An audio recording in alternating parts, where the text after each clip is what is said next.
U.S. consumer prices posted their biggest jump in over 4 decades in June, rising 9.1% on a yearly basis.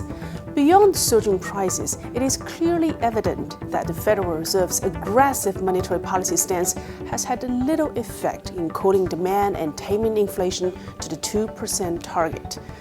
Close on the heels of the U.S. CPI increase, the Bank of Canada surprised markets by hiking its main interest rate by 100 basis points.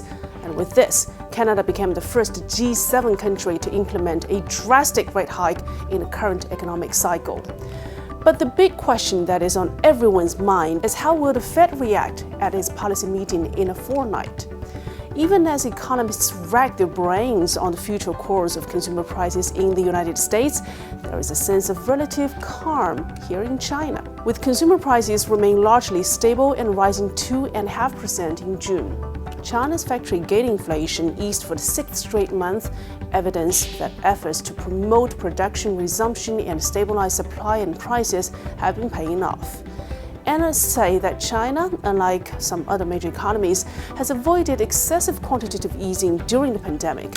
On the supply and demand side, too, China has a larger trade surplus and industrial production capacity. The country is also pretty much self-sufficient in grain and coal and hence has more room to cope with surging commodity prices. With measures aimed at unleashing more production capacity and stockpiles, the economy has managed to cushion some of the impact from imported inflation and reduced market fluctuations. Analysts point out that China's relatively low inflation environment, along with supportive policies, will increase the value and performance of Chinese assets. That said, there's also ample evidence that policy priorities in China will be more growth-oriented in the second half of the year. Going forward, policymakers have enough monetary and fiscal tools to support the real economy, which in turn would attract more capital inflow into yuan-denominated assets.